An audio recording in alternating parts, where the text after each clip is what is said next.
My husband announced over lunch that he'd won 1.5 million and was leaving me for a younger mistress. I couldn't just let that go.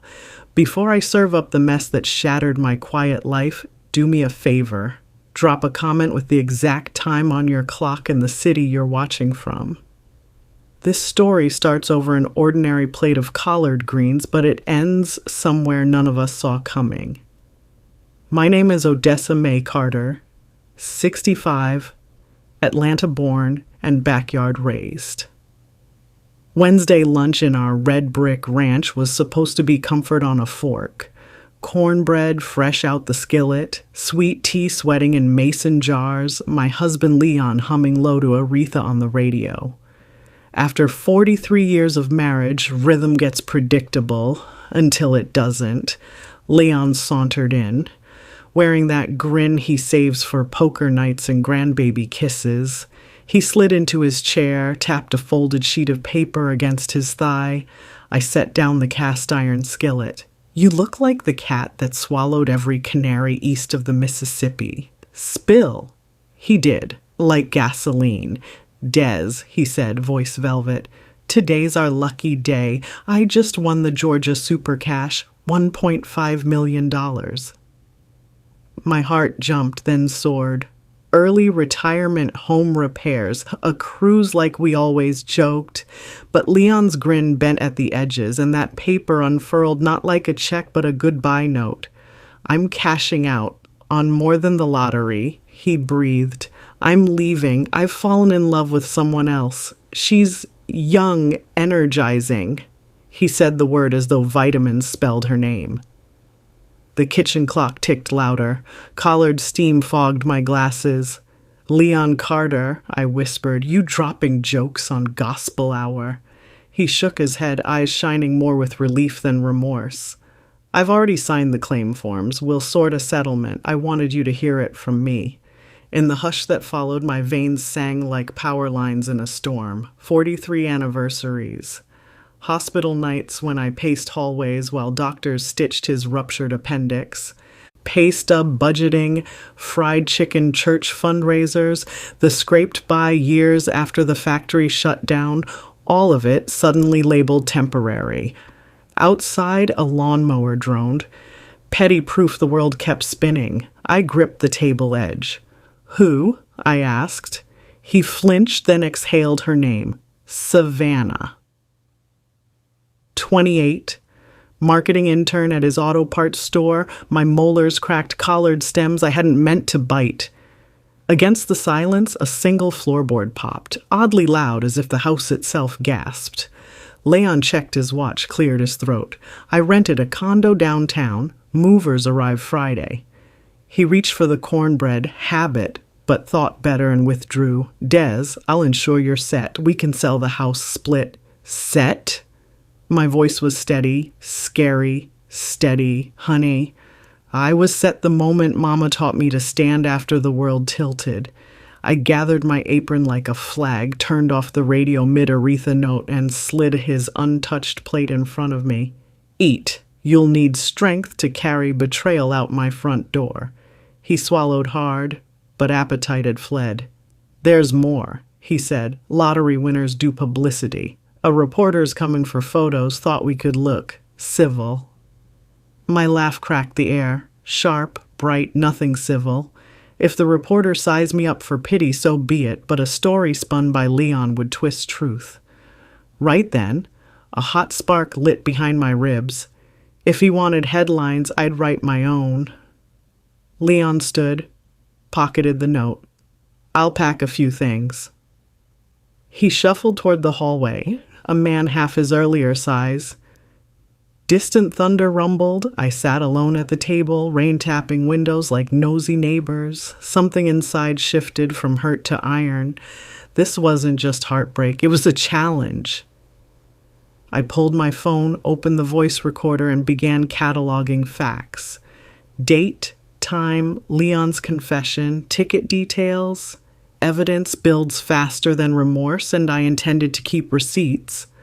Lightning flashed, brief, blinding. In that strobe, I saw not ruins but blueprint lines, legal filings, press statements, maybe a support group live stream.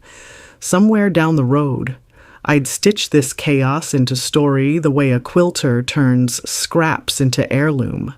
But first, I'd let the rain hammer honesty into the roof so the whole block heard. At the threshold, Leon paused, suitcase in hand.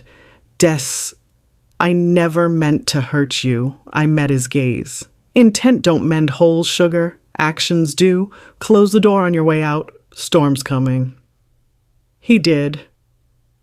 The latch clicked like a pistol cocking. I breathed deep, felt the house settle around new silence, and I wasn't alone after all. Collard still steamed. Aretha's silenced note echoing hope, and somewhere online strangers would soon know what time it was and where I stood. Right here at the epicenter of a lottery quake, ready to build again on solid ground. Rain hammered the tin awning while I marched through the house, phone camera rolling like a silent witness.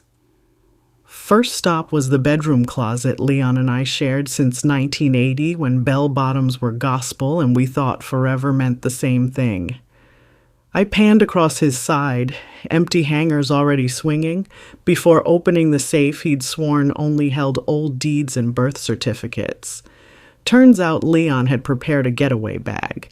Duplicate key to the dealership, flash drive labeled New Beginnings, and a prepaid phone still in shrink wrap. I photographed everything. Evidence, not for revenge but for fairness, doesn't collect itself.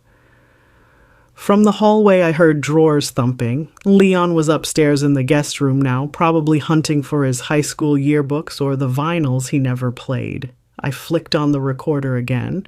Leon Carter, I called, voice level. You ready to itemize community property on camera? Georgia is an equitable distribution state, remember? He shuffled to the landing, suitcase bulging like a guilty conscience. Des, lawyers handle that. Lawyers need exhibits, I said, gesturing at my phone. His jaw twitched. Maybe he realized I was no longer the woman who let him manage every bill and bargain. That version of me had vacated with the first crack of thunder. He tiptoed downstairs and opened the hall closet for his fishing rod. On the shelf above, tucked behind extra quilts, lay a dusty shoebox. When he reached for a tackle bag, the box tumbled, spilling envelopes across the floor. Gift cards, a wad of 20s, and a certificate from the Georgia Lottery Pre-Claim Center, dated 3 weeks ago. My eyebrows rose. So you've been sitting on this win half a month? I asked, crouching to scoop up the envelope. Inside, a memo. Mandatory publicity photos scheduled for Friday, 2 days away. The document asked for spousal consent to publish winners' names. Leon's signature was already on the line, mine left blank. His cheeks flushed.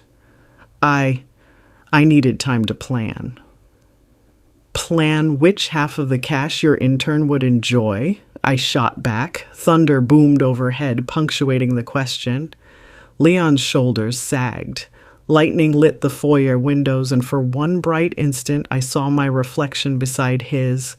Me in my flour-dusted apron, him gripping a suitcase like a kid caught stealing cookies. The image branded my memory, proof of a pivot point.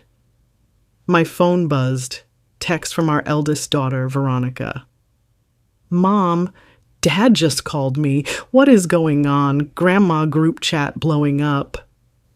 News traveled faster than runoff down the gutters. I typed, long story, but I'm okay. Tell your brother to check in. Love you. Across the room, Leon cleared his throat. Des, Savannah's expecting me. Can we be civil for appearances, reporters? I raised a hand. The only appearance you'll get is in court. We'll let a judge decide civility. He swallowed, gripped the doorknob and stepped into the storm. Wind whipped the screen door from his grasp. It slammed hard enough to rattle the china cabinet. I waited until the taillights vanished before sliding the deadbolt, a click that sounded like a fresh page tearing free. With the house empty but for the hum of the fridge, I dialed Etta Stallworth, attorney and my sorority sister. She answered on the second ring. "Girl, I was just pouring tea. Why do I feel you need something stronger?" I gave her the 2-minute rundown. Etta's tone shifted from playful to surgical. First, photograph every asset. Second, pull the last 3 years of bank statements. Third, do not sign any lottery forms. Publicity is leverage. Use it. I paced the kitchen taking notes, adrenaline buzzing like static under my skin. Leon plans photo ops Friday. "Then we file a restraining order on publicity tomorrow," she said. "It costs $20. Buys us time and shows the court he tried to hide assets." Outside, sirens wailed faintly. Maybe an accident on the wet highway. Maybe fate spinning parallels. I thanked Etta, hung up, and set timers. 1 hour to log valuables, another to back up receipts, a final stretch to breathe. But before the first timer rang, headlights washed over the window again. My heart lurched. Leon? No, a sleek SUV I'd never seen. The doorbell chimed. Through the glass, I spotted a woman in a raincoat holding a leather folio and a camera bag, Melanie Cass, Channel 4's human interest reporter. The publicity train had arrived early. I smoothed my apron, squared my shoulders, and opened the door. "Mrs. Carter, Melanie Cass. We heard about the jackpot." "Come in," I said, stepping aside. She blinked, surprised. "Mr. Carter around?" "Not tonight. But you wanted the real story?" I gestured toward the dining room where collards still cooled beside untouched cornbread. "Grab your mic. Let's start with lunch." Her cameraman angled lights as rain drummed the roof, and in that circle of glare I realized I wasn't just a jilted wife. I was the narrator now. Each fact I shared would shape public perception, court sympathy, maybe even settlement math. Melanie clipped on my lapel mic. "If you stay, you'll learn how a lottery can bankrupt trust faster than it prints riches." Stay tuned, because what I revealed next about Leon's new beginnings left even the seasoned reporter chewing her pen cap. But that's another chapter.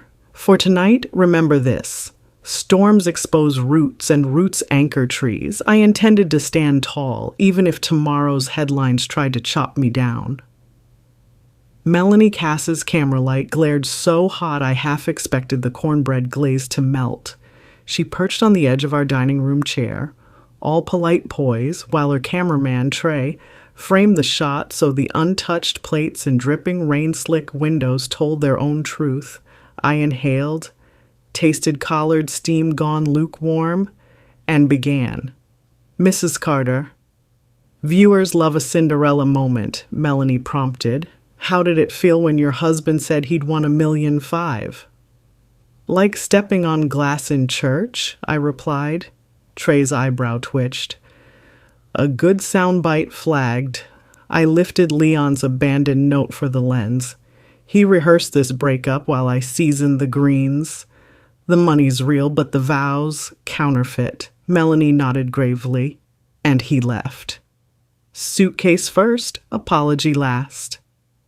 Rain battered the gutters as I recounted details. The intern named Savannah, the pre-signed publicity form, the shoebox cash. Each fact settled into the microphone like buckshot. Trey's camera whirred, capturing my calm fury. When I mentioned filing an injunction to halt the lottery photo op, Melanie's eyes widened. "You're blocking the claim?" "I'm blocking the spectacle," I corrected.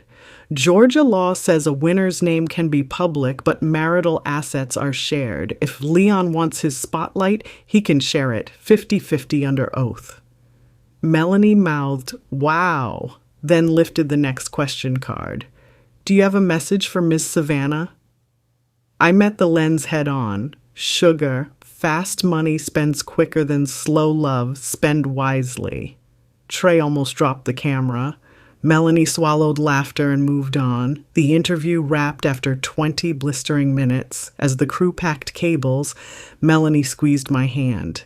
You just wrote tomorrow's lead. She looked over her shoulder. Brace for walls to shake. Our 6 p.m. ratings do that. I walked them to the door, rain still slapping the porch light like applause. The house exhaled silence. I set Leon's plate in the fridge, evidence, not nostalgia, then opened my laptop. First task, online portal for Fulton County Superior Court. Etta had emailed a drafted petition for emergency restraining order on lottery proceeds and publicity. I filled the blanks. Date, address, Leon's SSN. I knew by heart from decades of joint tax returns. Attachments, photos of the pre-claim certificate, the shoebox cash, the kitchen interview still shot. Trey texted me on the way out. I hit submit.timestamp. 3:47 p.m. Justice sprouted digital roots. Second task, emails to Veronica and our son, Marcus Jr. I included bulleted facts, bulletproof calm, and one declaration, I'm okay, hurt is not the same as broken. Marcus replied in seconds, flying in at dawn. Lawyer friend coming too. My heart warmed at grown child rescue protocols. A distant rumble wasn't thunder, just my stomach reminding me grief ignores mealtime. I reheated collards, crunched a cornbread corner. Flavor dulled, but purpose tasted fresh. The phone rang. Unknown number. I clicked speaker, ready for another reporter. Mrs. Carter, this is Elaine Doss from the Georgia Lottery Commission. Her voice balanced syrup and steel. We received your electronic filing. The claim appointment is paused pending court direction. Relief flooded me. Thank you, I said. Please note any disbursement without marital consent violates equitable distribution statute. Understood, she answered. But press has RSVP'd to Friday's event. We'll redirect them to our media desk.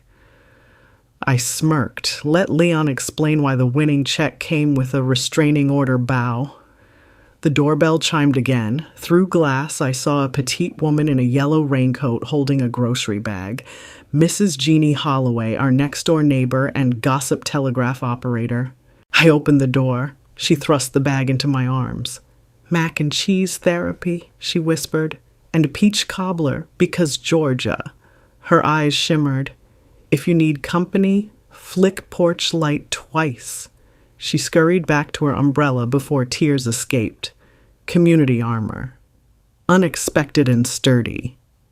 Evening slid toward dusky violet. I printed copies of bank statements Etta requested, highlighting every debit Leon made this month. Jewelry store, downtown condo deposit, 2 payments to Savannah R. labeled consulting. Consulting my foot. Highlighter strokes grew harder with each line until the neon pen squeaked protest. At 8:02 p.m., Savannah herself called, caller ID pulled from Leon's old shared plan. Odessa. The voice was young, airy. Leon's panicking. Says you blocked his check. That's illegal. Honey, I replied, voice velvet over barbed wire. Matrimonial law is older than you and Leon combined. Tell him civil court opens at 9. Bring receipts. I hung up before she inhaled another syllable. In the lull, rain eased, leaving a hush so complete I heard the fridge hum. I carried Jeannie's casserole to the counter, but instead of plating it, I opened the back door and inhaled petrichor. Somewhere past the wet azaleas, the future waited, messy, court-stamped, but mine to script. Phone buzz again. Etta. Temporary order granted, lottery event legally on hold, see you in the morning for asset freeze. I allowed myself a long exhale. Step 1. Secure the pot he'd tried to steal. Step 2.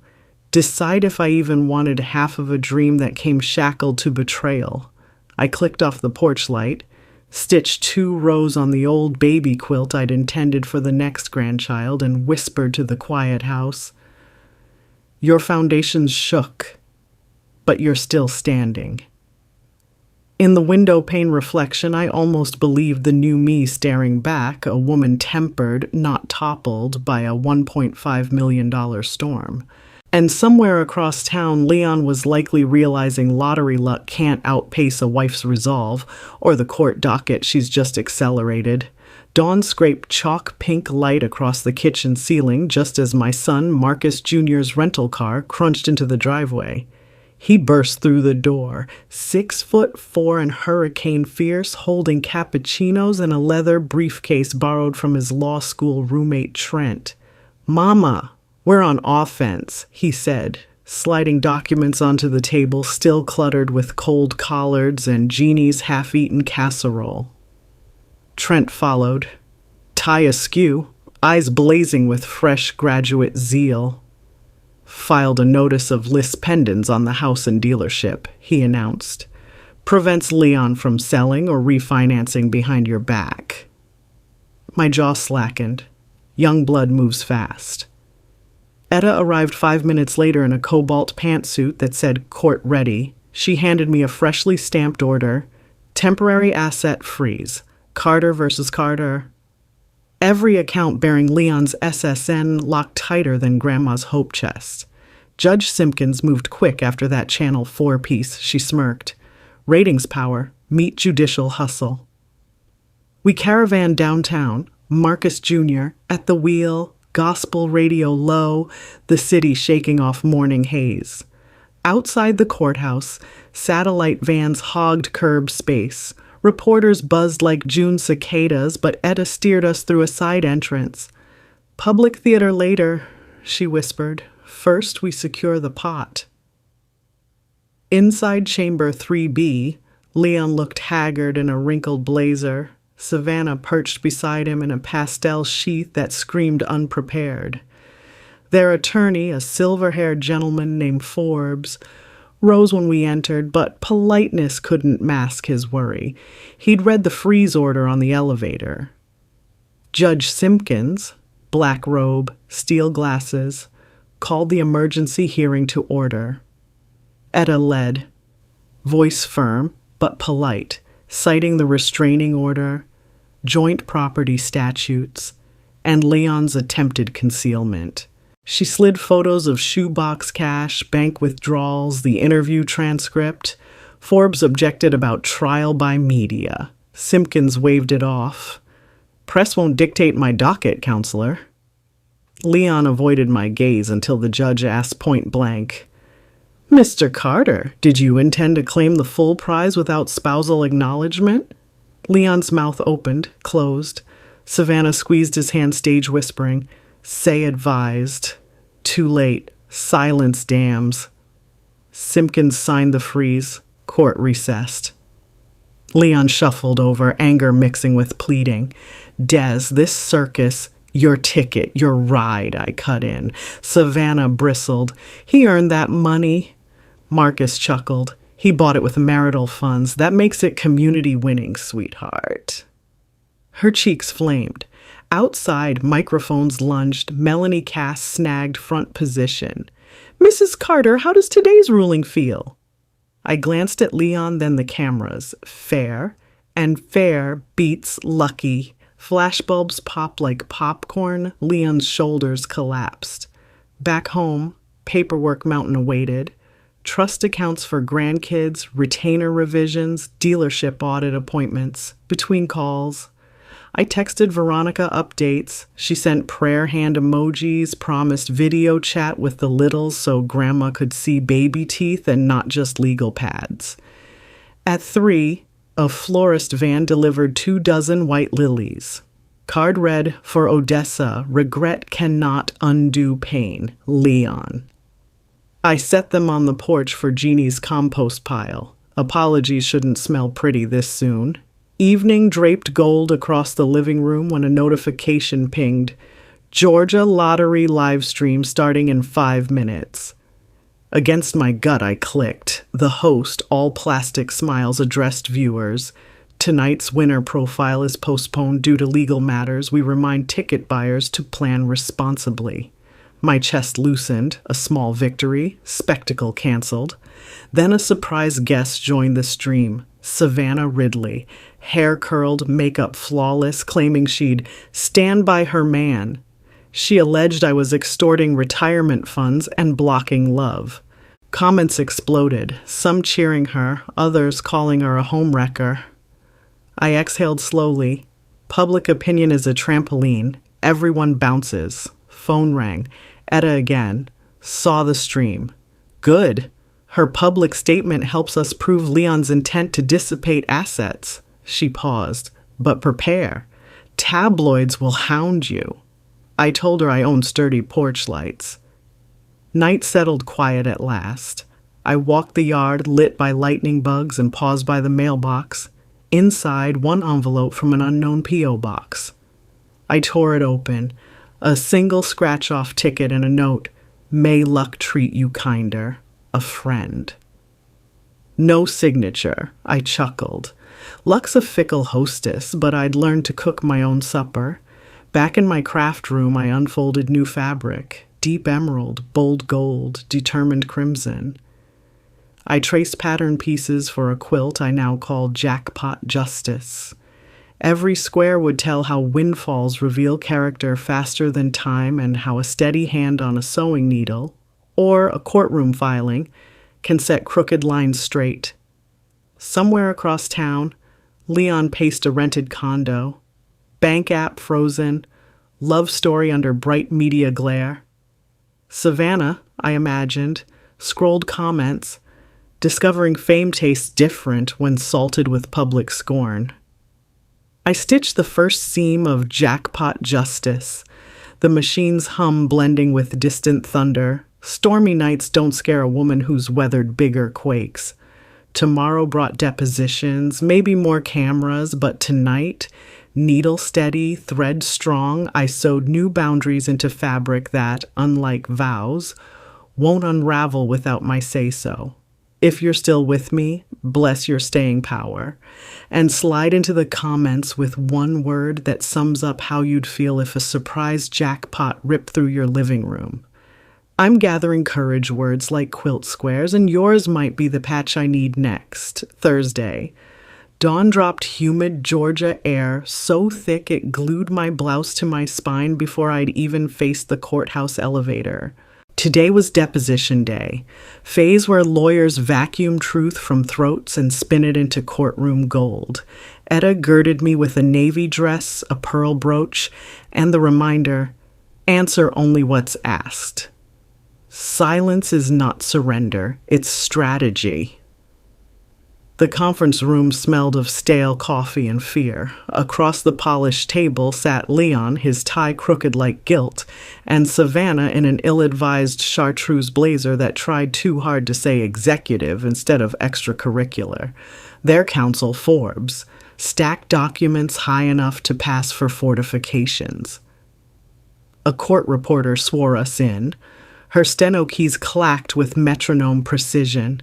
Every sigh, every stumble a permanent consonant in the record. Forbes opened. Mrs. Carter, is it true you intend to block the lottery payout indefinitely? I fixed him with the smile Mama taught me for nosy church ladies. Sir, I intend to divide community property legally. The clock is Leon's doing, not mine. Etta slid Exhibit A across the table. The shoebox cash and pre-claim certificate photos. Forbes's nostrils flared like a horse-smelling smoke. He pivoted. Isn't it also true you invited a television crew into your private home to humiliate my client? Cue FOMO tickle. I let the pause hang. I invited the truth, Mr. Forbes. Turns out it makes great television. Savannah huffed, flipping hair. Court reporter typed nonverbal hair flip with professional neutrality. Leon wouldn't meet my eyes. Good. Gaze avoidance is its own testimony. Lunch recess arrived with soggy turkey sandwiches from the courthouse cafe. While Etta and Trent revised notes, I stepped onto the stone veranda for air. That's when Detective Priya Malik of the State Lottery Fraud Unit appeared. Badge gleaming. Mrs. Carter, may we chat? She asked. Eyes kind but sharp. We settled on a bench beneath a magnolia tree, shedding blossoms like confetti. Your husband's ticket checks out, she said, but Winmark Gas registers flagged multiple bulk purchases of scratch-offs under Savannah Ridley's card, days before the jackpot. My brows shot up. Is that illegal? Not outright, Malik replied, but pattern looks like structuring. Buying tickets in someone else's name to hide odds manipulation or insider info. We're tracing serial numbers. Wind stirred magnolia petals across her folder. Tiny white lies waiting to be swept. My stomach somersaulted. If fraud touched the ticket, asset division shifted from civil slice to criminal clawback. Does Leon know? I asked. We haven't interviewed him yet. She closed the folder, discretion appreciated. Inside my chest, a silent FOMO drumbeat pounded. Stay tuned, bigger storm loading. Back in deposition, Etta unleashed her next salvo. Mr. Carter, please explain these Zelle transfers labeled consulting to Ms. Ridley. She projected screenshots onto the wall. Savannah's face drained chartreuse to chalk. For social media marketing, Savannah piped. Forbes placed a restraining hand on her arm. Rookie mistake, speaking without counsel cue. Etta zoomed in on one description line. Ticket pool reimbursement. Gasps circled the room like orbiting satellites. Leon's lips parted. Words failed. Etta pounced. Are you aware the state lottery fraud unit is investigating structuring allegations tied to these purchases? She slid Detective Malik's preliminary notice across the table. Leon's lawyer requested recess. Judge not present couldn't grant it, so the court reporter merely recorded the unraveling. Savannah's chair screeched backward. I need water. She fled. Leon finally met my gaze, panic widening his pupils. For the first time since the cornbread lunch, I felt not pleasure exactly, but vindication's faint warmth. Recess in the hallway found Leon leaning against the wall. Des, I never meant for legal mess, he stammered. Sweat dotted his temples. Savannah handled ticket buying. I trusted her. Trust, I echoed, requires history, not chemistry. He winced. He glanced at the magnolia-framed window where Detective Malik stood talking to Forbes. If fraud's proven, jackpot could be void. We could owe everything. I folded my arms. Actions, Leon. Intent don't mend holes. Remember? He opened his mouth, closed it, then whispered, what happens to us if money disappears? Us. Interesting, tense choice. I straightened. Then we divide what's left, memories, debts, and whatever dignity you've got on layaway. Deposition resumed. Forbes tried to rehabilitate Leon's image with questions about my spending habits. Etta objected. Relevance. Judge, pro tem, on Zoom, sustained. Momentum shifted. The day ended with Leon's attorney requested continuance to review new evidence. Outside, humid dusk wrapped the courthouse like sticky cellophane. Reporters clustered again, mics poised. I stepped to Melanie first. Any comment on structuring investigation? She asked. I offered a soft smile. Sometimes jackpots are jackpots. Sometimes they're x-rays showing bones you hoped were solid. Cameras flashed. Thunder rumbled somewhere west. Back home, porch light flickered once. Jeannie's signal. She delivered pound cake and news. Savannah had posted a cryptic Instagram story. Black screen, 3 broken heart emojis, 1 sonogram silhouette. Possible pregnancy angle? Jeannie relished the gossip. I filed it under potential leverage, potential heartbreak, and thanked her. Night crawled in. I spread the jackpot justice quilt pieces on my craft table, but needle paused. They looked less like victory banners, more like diagnostic scans of a family tumor. Still, surgery requires precision. Tomorrow, Detective Malik's formal interview. Next week, lottery commission hearing. Beyond that, maybe an annulled jackpot. I powered off the sewing machine, whispering to the dark, "Whatever amount survives. My piece isn't for sale."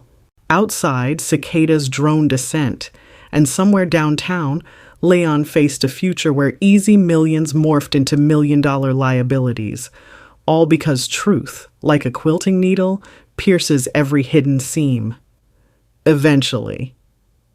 Friday's dawn bled pale over courthouse granite as if night had wrung the sky dry. I'd promised myself another square for the jackpot justice quilt before breakfast, but Detective Priya Malik's 7 a.m. voicemail rerouted every stitch. "Mrs. Carter, Lottery Commission just advanced our review. Interview room 402, 9 sharp. Bring any ticket purchase receipts you've uncovered." So much for calm sewing therapy. I scooped receipts, the shoebox photos, and Leon's secret New Beginnings flash drive into a binder while the coffee maker wheezed. The flash drive, decrypted by Trent at 2 a.m., held spreadsheets named pool splits and a PDF contract between Leon and Savannah. Savannah receives 55% of net winnings. Leon retains 45% but covers taxes. It was notarized by Savannah's college roommate, idiots weaponizing stationery. The commission room 402 smelled of copier toner and stale cinnamon rolls. A 3-member panel, gray suits, lottery badges, waited behind a horseshoe table. Priya Malik sat beside them, eyes signaling steady now. Leon arrived moments later with Forbes. Savannah trailed behind, wearing maternity tunic and the expression of a woman realizing Instagram applause doesn't sway auditors. She clutched her abdomen a little too theatrically. Chairperson Boyd opened business. "We must certify, delay, or void ticket A30984. He glanced at Leon. "Please explain these pool documents and why purchases occurred under Miss Ridley's card." Leon fumbled. "She volunteered to buy when my debit strip quit. Small office pool. We never thought—" "Pool of how many?" Boyd interjected. "Just us two," Leon admitted. Laughterless chuckles rustled. "A 2-person pool splits 55-45. The panelists' pens scribbled doubt. Savannah spoke up, tone quivering. "I'm expecting Leon's child." "We acted in love, not deceit." She placed a sonogram printout on the table like an Uno reverse card. Priya raised a brow but said nothing. Etta slid forward our binder. "Commissioners' note spreadsheets show ticket purchases systematically distributed across 8 stores to dodge automated high-frequency flags." Priya passed copies down the line. Boyd's jaw tightened. Panelist Nguyen addressed Savannah. "Did you disclose relationship to claimant on purchase forms?" "I didn't know that mattered," she whispered. Nguyen turned to us. "Mrs. Carter, any comment?" I exhaled calmly. "Only that marital assets funded every gas station swipe. If the commission finds structural fraud, I ask restitution flow first to legitimate ticket holders. Georgia educational programs." Pens scribbled faster. After 90 minutes of grilling, Boyd recessed deliberations, Leon's face drained of remaining color. Hallway storm, in the corridor. Savannah spun on Leon. "I thought notarized contracts protected us. You said odds were the same." Leon glared at me as if I'd loaded the dice. Etta intercepted. "Mr. Carter, detectives will likely request voluntary surrender of electronic devices today. Cooperate." Savannah's phone pinged, a push alert. "Alleged lottery lovers under investigation. Prize may be void." Her knees buckled. Forbes caught her elbow. Leon muttered, "Savannah, let's get lunch." She yanked her arm free. "Lunch? We might owe state fraud penalties?" Tears streaked mascara. Cue FOMO hook I didn't plan but couldn't resist. I stepped forward. Low voice. "Savannah, sweetie, your prenatal vitamins cost. Leon's lawyer will prioritize his defense. Remember that when choosing whose name appears on refund checks? Etta cleared her throat. Odessa, but didn't pull me back. Savannah stared, realization infiltrating. Forbes herded them toward elevators, doors shut. Tension lingered like humidity. Decision. 2 hours later, commission doors reopened. Chairperson Boyd's verdict. Ticket temporarily withheld pending full audit. Probable cause of structuring. Matter forwarded to Attorney General. In other words, jackpot frozen. Leon slumped into a bench. Savannah burst into tears. Reporters pounced. Melanie's camera rolled. I offered a single statement. Truth remains tax-free. Fallout vortex. Evening news detonated. Georgia jackpot lovers may lose millions. Savannah's Insta went private. Leon's dealership Yelp rating sank under 1-star reviews. My porch, however, bloomed with support. Jeannie delivered tomato soup. The church quilting circle dropped fabric bundles labeled Justice Colors. Yet headlines breed trolls. By sunset, anonymous DMs accused me of ruining a baby's future. I silenced notifications, dignity filters on. Quiet countermoves. Over tea, Etta strategized. If AG voids ticket, state keeps funds. But we can petition civil court for dissipation damages. Leon's attempted theft cost you legal fees, reputation. Trent compiled ours. Marcus Jr. drafted press release drafts for tomorrow. Odessa Carter supports lottery transparency, discourages deceit. He grinned. Spin doctoring works best when story's already righteous. Before bed, I re-examined the sonogram photo, metadata, thank you iPhone info, dated image 9 months prior, too old for current claim. Savvy or sloppy? I forwarded file to Priya with the note, maybe recycled, timestamp exposes timeline. She replied a thumbs up emoji. Needle down midnight found me quilting again. Storms had passed. Tree frogs sang as needle slid through emerald fabric. Jackpot. Justice now featured a new block. Pale pink triangle framed by caution tape yellow, symbol for unborn claims inside dangerous lies. He tied off a knot, whispering hope that any child, real or invented, deserves honesty's cradle. Beyond the window, moonlight silvered wet azaleas. In a downtown condo, Leon likely calculated probabilities he once dismissed. In some quiet apartment, Savannah scrolled maternity forums for solace algorithms can't provide. And here, under a lamp's soft glow, I owned 3 precious certainties. My roof, my resolve, and a quilt growing strong enough to blanket the next courtroom chill. Tomorrow's agenda. Bank forensic appointment, press phone-in, maybe lunch with Veronica. Tonight, a deep breath, a steady stitch, and the knowledge that jackpots explode, but a seasoned quilter knows how to arrange every shard into a pattern. Even betrayal can unravel. The Monday after the commission bombshell felt like stepping into a theater where every actor had forgotten their lines. I woke to a sky the color of unpolished pewter, brewed coffee, and flicked on Channel 4. Just in time to hear Melanie Cass announce that the Georgia Attorney General had scheduled a press conference for noon. Possible criminal charges in the Carter lottery scandal. My stomach tightened, but my mind clicked into mission mode. Etta arrived at 9 a.m., blazer sharp enough to slice bread. AG's office wants you present, she said, sliding a summons across my breakfast table. They're likely voiding the ticket. Need your confirmation of asset tracing. She studied my face. This is good, Odessa. A void means state keeps the jackpot, but Leon can't blow money that never lands. Good, I echoed, though a sliver of grief pricked. Millions lost to vapor, all because greed forgot fine print.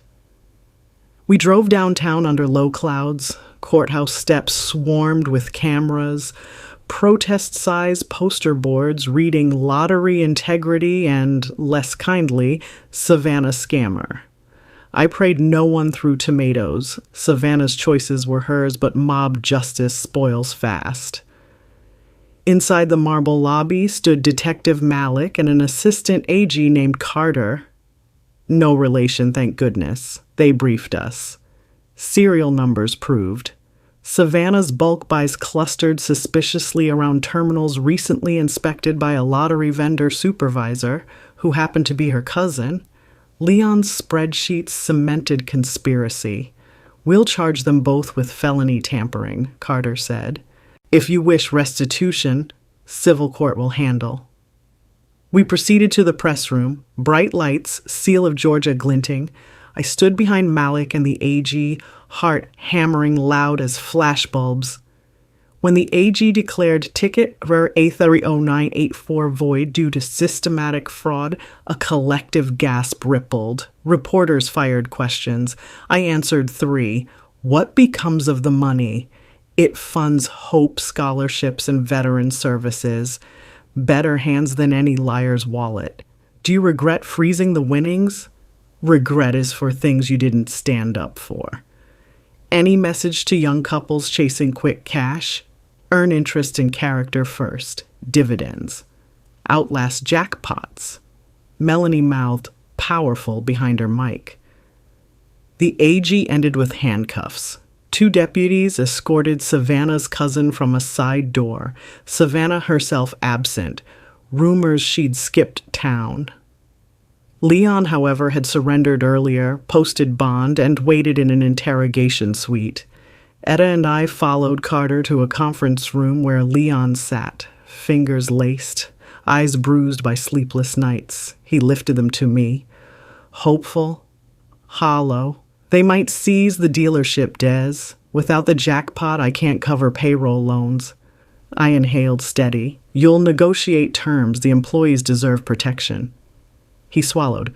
Would you testify to my character for sentencing? The audacity. Yet beneath the plea I heard fear, not manipulation. I met Etta's gaze. She tilted her head. Your call. I'll testify to facts, I said. Character is built, not borrowed. It wasn't mercy, it was boundary. Carter slid a plea agreement across the table. 2 counts felony structuring, probation, plus restitution to the state and court costs. Leon signed, pen trembling.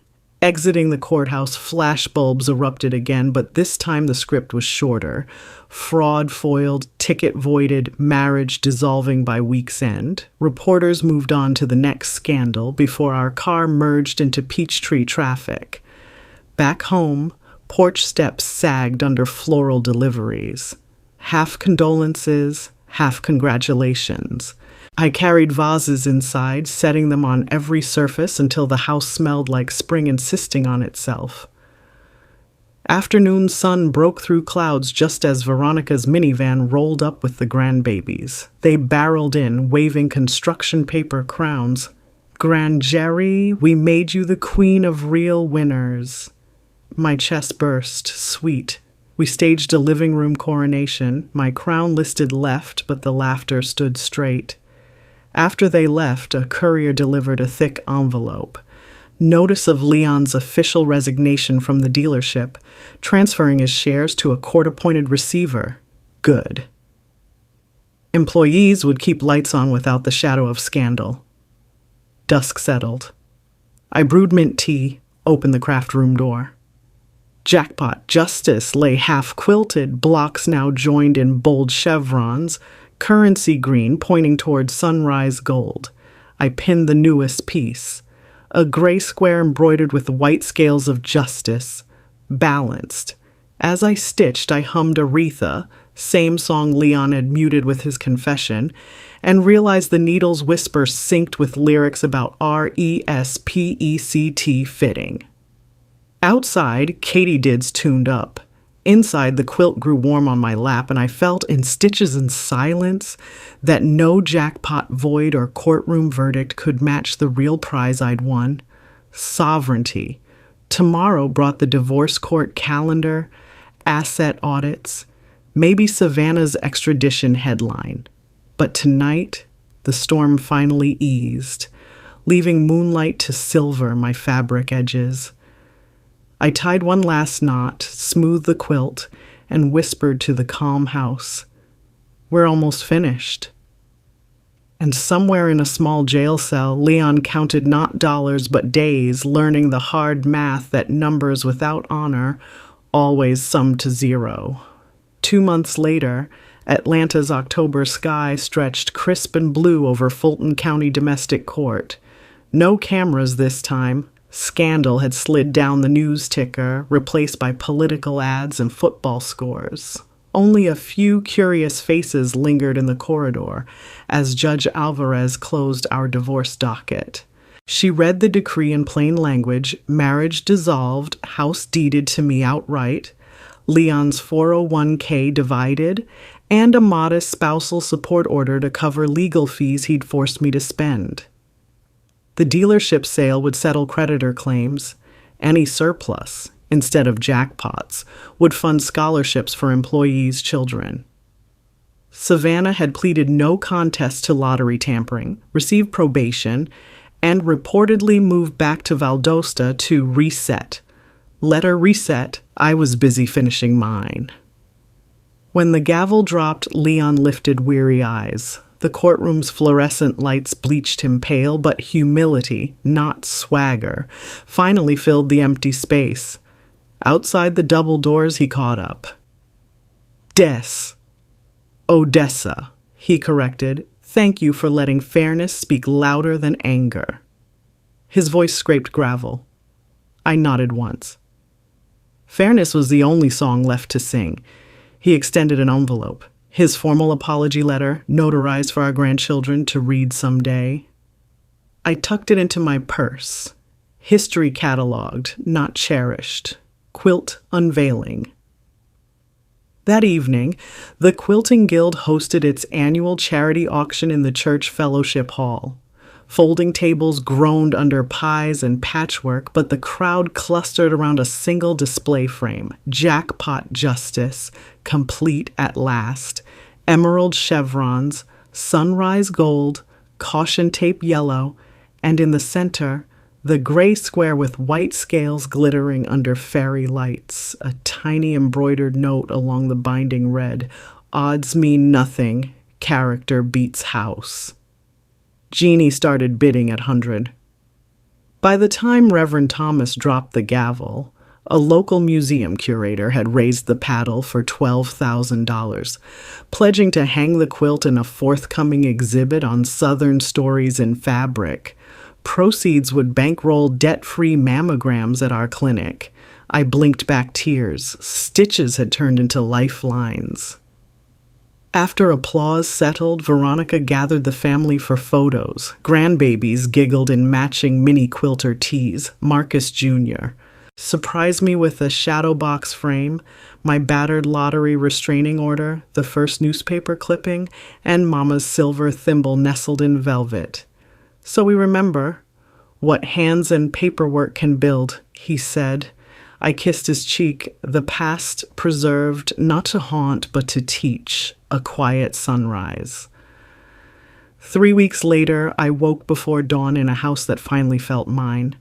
No hovering legal deadlines, no porch reporters, only the smell of chicory coffee brewing on a timer Leon had installed years ago. I padded to the craft room, where bolts of untouched fabric waited, dove gray, sea blue buttercream. The wall bore a blank design board titled "Second Morning," a phrase I'd borrowed from that earlier heartbroken quilter across town, Geraldine.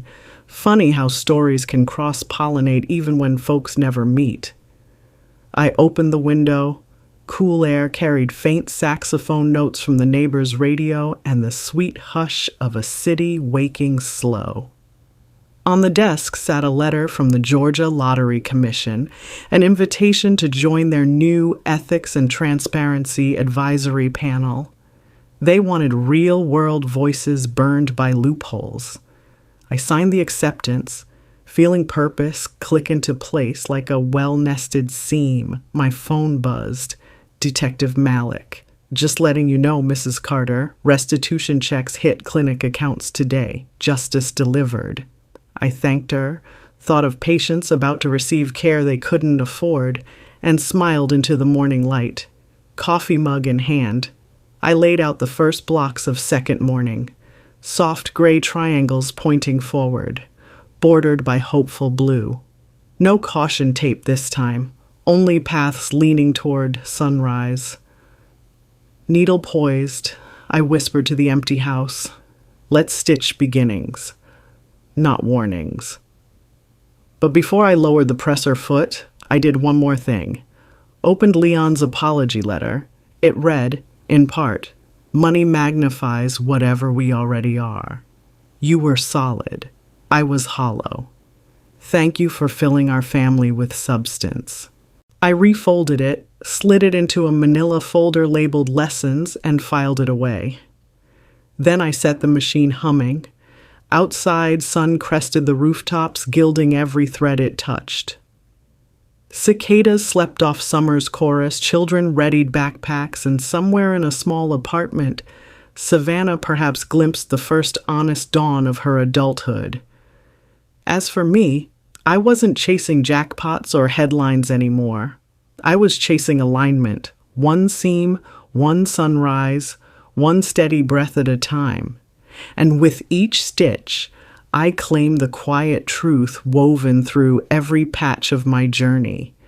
Luck can vanish overnight, but handiwork, especially the handiwork of a resolute heart, endures.